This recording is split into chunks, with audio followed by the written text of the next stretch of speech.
It's the first day of August, summer is zooming by, and this is your Daily Detroit for Thursday, August 1st, 2019. I'm Sven Gustafson. And I'm Jer coming to you from the sunny Detroit Shipping Company studio of our friends at Podcast Detroit.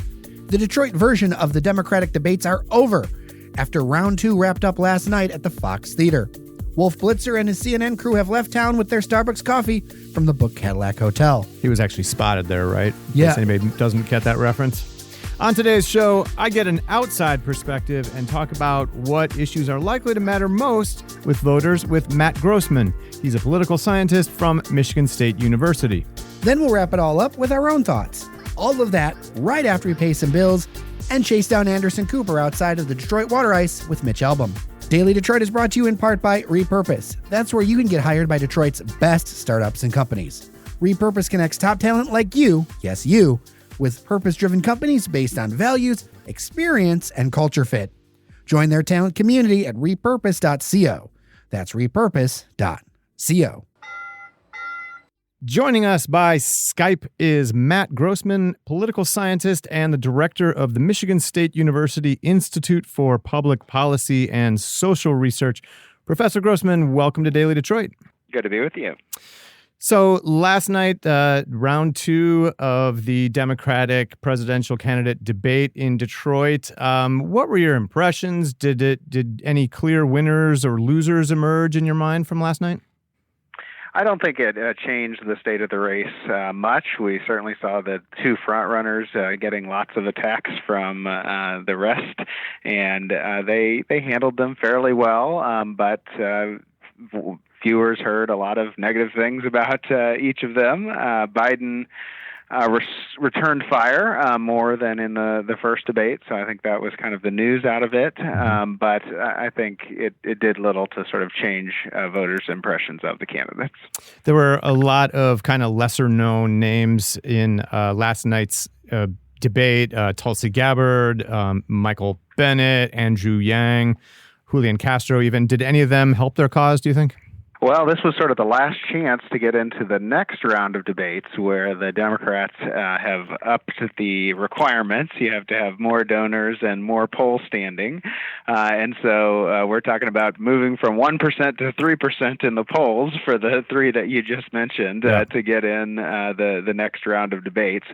So they wouldn't have to change many viewers. And I think Andrew Yang sort of has a more separate constituency of technology-focused voters, and he probably stood out a little for them. So he may have helped himself advance. We're hearing a lot of kind of people grousing about the format of the debates hosted by CNN the last 2 nights, and that they're limiting time. People get cut off. They don't always have a chance to respond to criticisms lobbed at them from the other candidates and everything. Are these debates as they're structured now useful, do you think, to voters? And are there any changes that you would make to make them more substantial or informative for voters? Well, we're about to see the big change, which is just lower the number of candidates and don't require people to sit through 5 hours of debates over 2 nights to see the 3 or 4 people that they are most interested in. That's a little more similar to what the Republicans did, where they had the kiddie table debate of the also-rans first, and then the big folks came in afterwards. And so we're about to see that shift. But I think it's otherwise hard to run a debate where you have 10 people on each night and you don't see some of the front runners in competition with one another like we've seen over the last 2 nights. Right. You've, I know, recently done some research into the impact that the economy is going to play in the 2020 election. The conventional wisdom is always that a strong economy is going to help whoever the incumbent is, in this case, President Trump. What are you seeing out there now, though, in this study? Well, the broad pattern of the research is that the economy still matters, but its effect is going down quite a bit over time. It used to be the case that there was a whole lot of swing voters in the middle who might vote for one candidate or the other based on performance, but now we pretty much get to 45% on each side very, very quickly in a general election campaign, no matter who the candidates are. And so there's just not so many people who can be swayed by the economy, and people tend to interpret the economy through a partisan lens. We saw a really funny version of that where within 2 weeks of the 2016 election, all of a sudden Republicans thought the economy was much better and Democrats thought it was much worse, even though nothing had happened other than the election of a new president. Mm-hmm. Does that mean that we're seeing fewer and fewer of the so-called undecided voters? There are fewer undecided voters. Part of that reflects some actual learning. So that people now know a lot about the differences between the two political parties and have kind of made a decision between them. That doesn't help as much in primary elections when voters still have to kind of differentiate between a lot of candidates of the same party. But in general elections, it makes it pretty easy for most voters to make a decision. I saw one of the major subtexts going on in the Democratic field right now is this sort of struggle between the progressive wing and the more moderates. There's one school of thought says, we need, wholesale dramatic changes to sort of counter the direction that Donald Trump has taken the country in. Whereas the other people say, we need to appeal to the Trump voters who, voted for Barack Obama. What are your thoughts there? I mean, is it possible to say who's right or wrong, or is this a risk for Democrats? Well, it shouldn't overstate it. I mean, a lot of Democrats like several of the candidates, and for example, 45% of Biden's supporters have either Sanders or Warren as their second pick. So there's quite a few people who haven't sort of picked a clear side in that ideological debate within the parties, and it overlaps, of course, with this debate about electability, as you mentioned, and that's another case where we see the old standard is still correct. It does still help to be a more moderate candidate in the general election, but it doesn't help very much because of all the same reasons we said. The economy doesn't matter as much, and so the effect is still there, but it's not an overwhelming one, and it doesn't apply to every single candidate equally. So it doesn't necessarily mean that say Biden would do better than a Sanders or a Warren in the general election. But yes, it's a pattern that we still see that a candidate that is identified more as a moderate in their party is a bit more likely to win a general election. Yeah. Where do you see Donald Trump being vulnerable, and what does that suggest about what Democrats should be talking about? Well, he has a much lower approval rating than we would expect for a president with this strong of an economy. It is, mostly people who don't like what he says, his way of acting. Even Republicans complain pretty regularly about it in surveys. And there's also a sense that not a lot has been accomplished under the Trump presidency, and what has been accomplished wasn't very popular, primarily the big tax cut bill. So he's vulnerable in the same ways that other Republicans have been vulnerable, that he speaks out for the rich rather than the middle class is kind of your classic Democratic line that is still effective, and actually was a bit under. It was underplayed in the 2016 election when Hillary Clinton had a bit more of a specific critique of Donald Trump saying offensive things and not being sort of ready for foreign policy stakes of the presidency. So I expect Democrats to return to their old playbook of portraying Republicans as the party of the rich and big business. Given that, we haven't talked about the fact that these debates were held here in Detroit, did we hear a lot of issues that are germane to voters in not just in Detroit, but in Michigan as a whole? Well, of course, Michigan voters are somewhat representative of the nation as a whole and the swing voters in the election. So, Michigan voters are also concerned about health care, the immigration, all the issues that were discussed.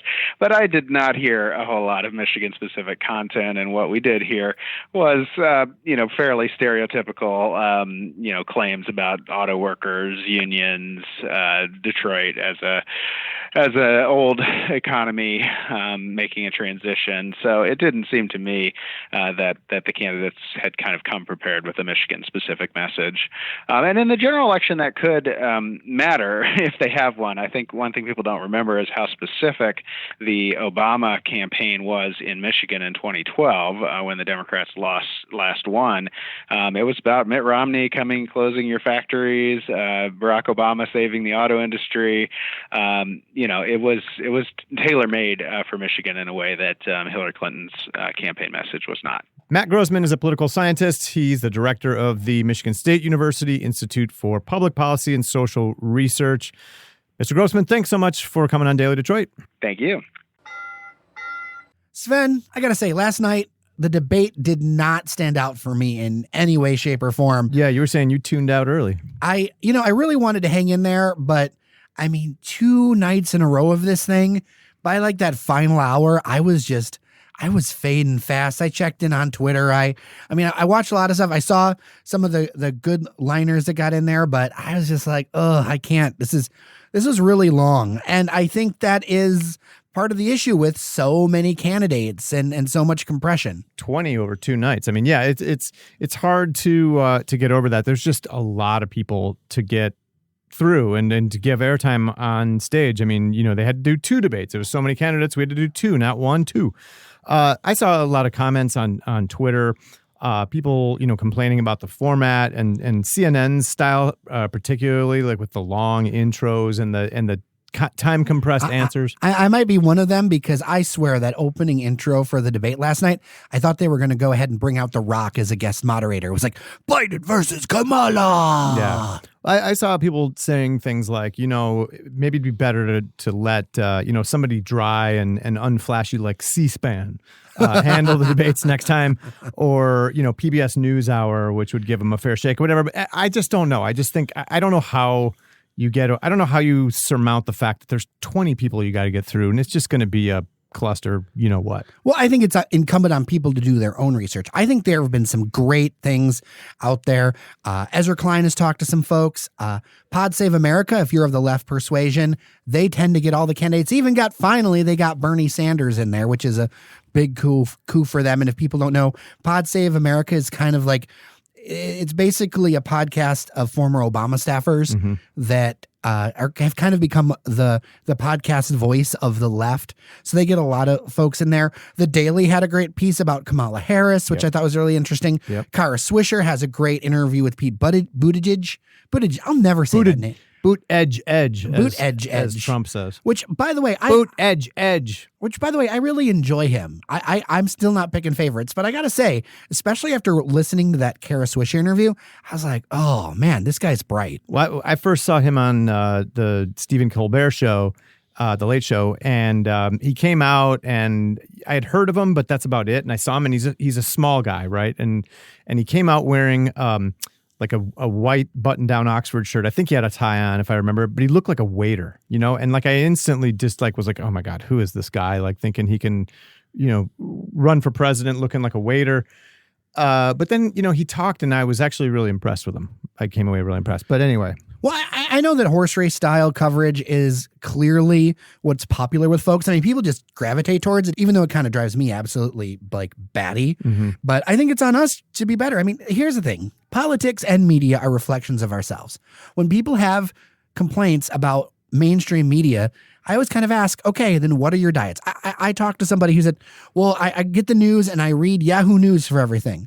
Well, maybe it's time to up your media diet. Right? Like you are what you consume in a lot of ways. And the media and politicians, they respond to what we want. And so when we complain about these things, sometimes you have to look in the mirror a little bit. Yeah. I suppose I can't say that there's no value in these debates whatsoever. Like, I do think that there's value in seeing how the candidates perform under pressure and under fire.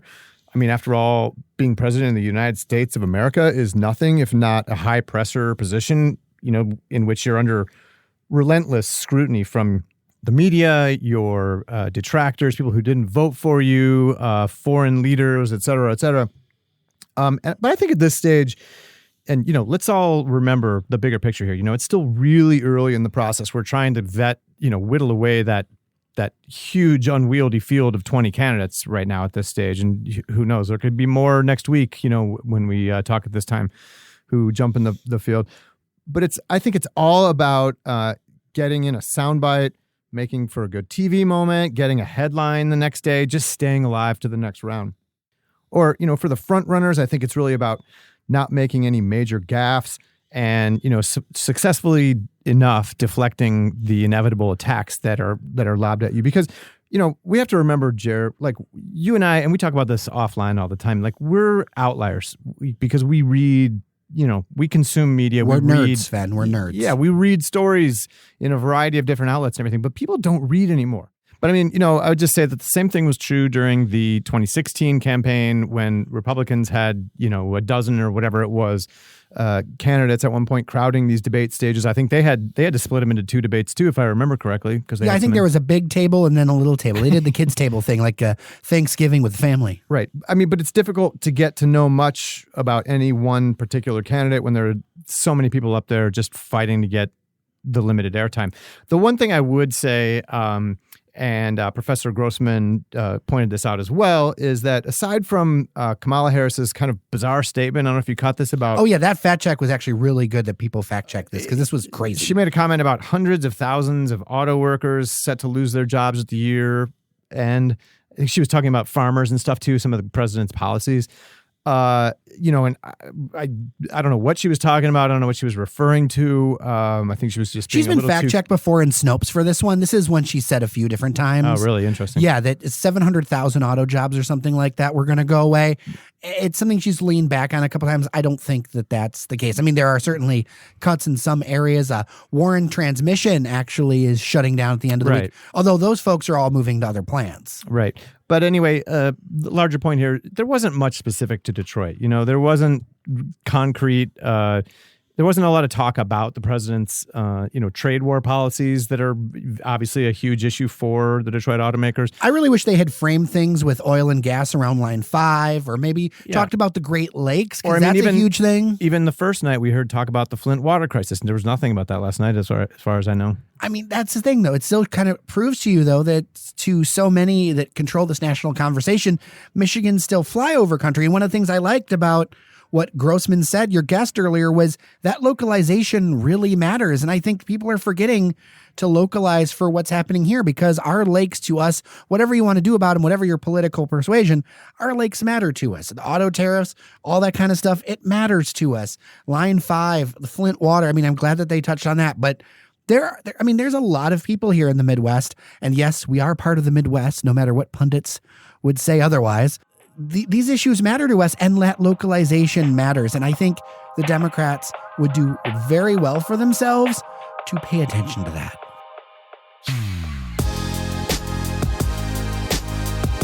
Before we go, we wanted to personally thank Patty Vokes for the nice note she left us today. Here it is. It's really cool. That's the sound of me wiggling her note. It is so cool, really heartfelt. We returned from lunch to find a note, and it was the back of her meal ticket. It sounds like actually she had a really, really great lunch here at the Detroit Shipping Company next to the studio. She said she was an avid listener and a fan. Thank you so much, Patty. We really appreciate it. Thanks, Patty. You made our day. So tomorrow is an episode. We're going to get back into our Detroit-y swing of things. It's all about Capitol Park. So a building tour that Cheyenne did, and I joined her yesterday, turned into more.